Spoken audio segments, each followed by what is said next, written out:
y'all doing? How y'all doing? It is Friday, baby. It is Friday. Y'all know this routine already. Beer, bud already should be iced down, bud in the bowl, all that stuff.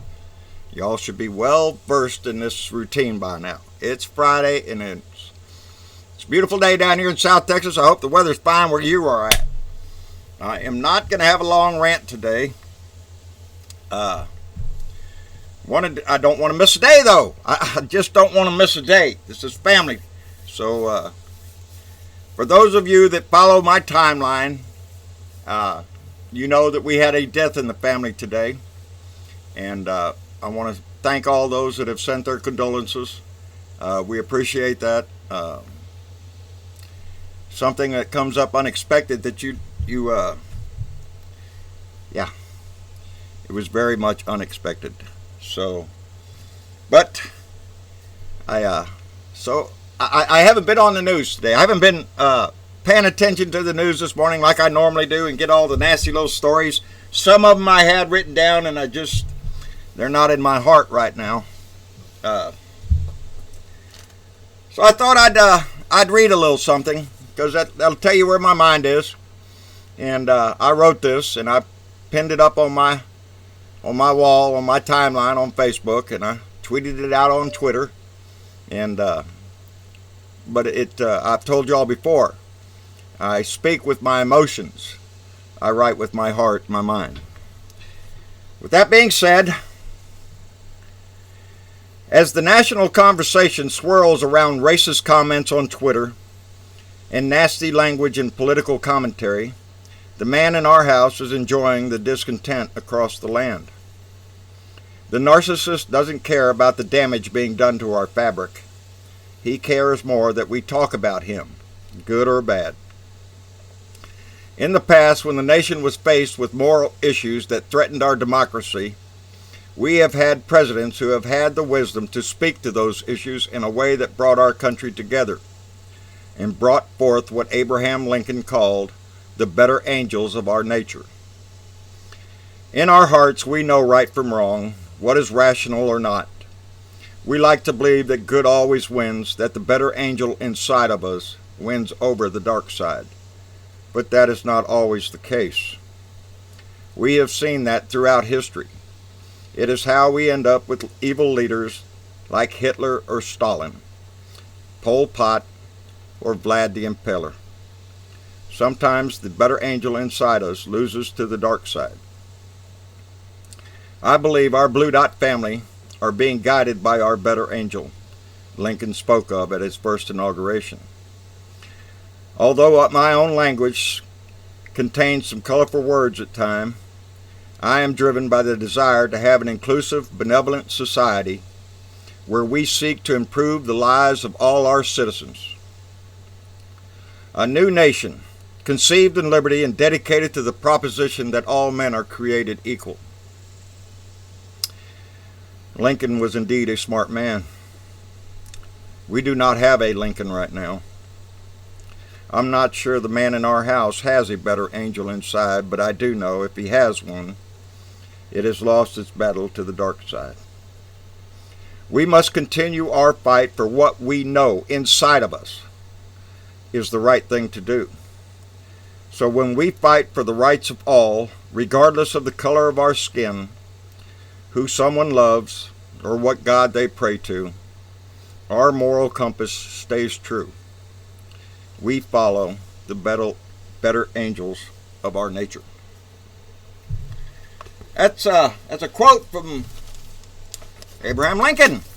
As some of you may know, I can quote the Gettysburg Address by heart. I know it word for word. But in his first inauguration address, where he mentioned the better angels of our nature, the full quote from Abraham Lincoln reads as follows, and we need to take heart in this. We are not enemies, but friends. We must not be enemies.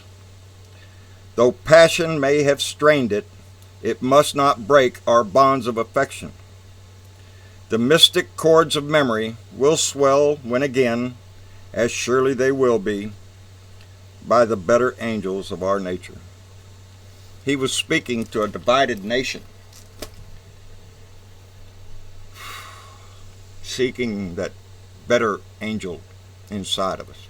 I'm not talking about a religious ghost in there. I'm talking about our moral compass and what we know is right and what we know is wrong. And this man in our house sees no problem with tearing our fabric. He relishes in it. He tells us all the time that he loves chaos. He likes to see people fight. You know, he is not a Lincoln, and he is not about to bring our country together. That is the sad commentary on this whole situation. When he speaks, he does not speak to all of us. He speaks only to his base. So it is imperative that we, on our side, pay attention to the better angel inside. We know what is right, and we will not give up this fight. Some laugh at it as a resistance. Oh, look at the libtards are resisting. You damn right we are.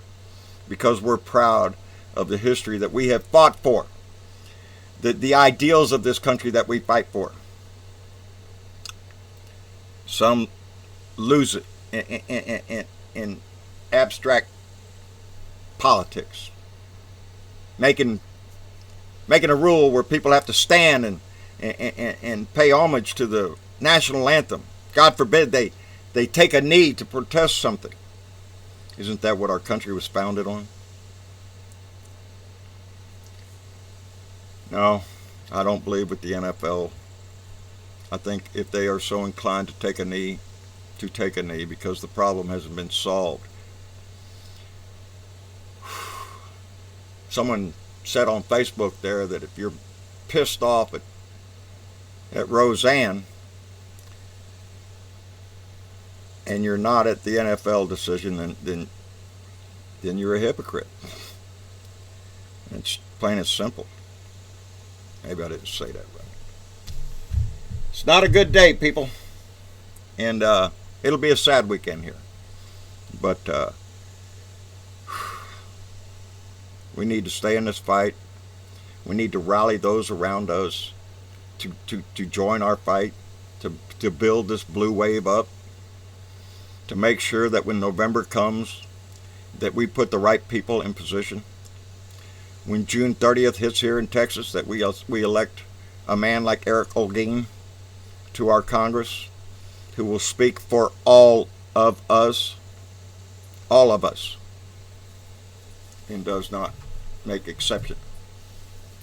Because that's what our fight is for. That is what our side has fought for and will continue to fight for, are the rights of every single American, regardless of race, creed, color, sexual orientation, sexual identification, gender identification. It doesn't matter. We are all Americans, and if we don't stand side by side to protect this country, it will go down. And we will not let that happen. So, enjoy your beer, enjoy your bud. But always remember that those that went before us fought for us. We have to do the same for future generations, because we can't let this slide away. We have to stay in this fight, get out and vote, get somebody else to vote. And remember what Lincoln said, passions are going to run high. Mine do all the time. They do every day. But we can't forget that all these Americans, even the ones that are stupid enough to vote for Donald J. Trump, are Americans. We just need to guide them back to center and put them in the right direction again. And we can do that. And there are some that are going to be lost. We can't save everyone. Isn't that what they say in the Bible? We can't save everyone, but we're going to damn sure try. And yeah, that's about all I got today. Just try to remember it's a wonderful world out there. Try to put a smile on somebody's face. And we'll continue this fight. And I'll get all riled up and all that kind of shit later. Just going to be a rough time. And but I'm not about to skip out on our Blue Dot family. So we got to go on with the show. Isn't that what they say? Anyway, Like, share, and subscribe. John Britavo, Blue Dot in Texas on YouTube. John Britavo on Facebook. John Britavo Speaks, Blue Dot Family. And go by there and join that page up. They're always putting out good content and motivating all of us to stay in this fight. On Twitter, at Blue Dot in Texas. Out my truck window and anywhere else I can let this little blue light of mine shine, I'm going to let it shine. And y'all have a good weekend, and we will see you later.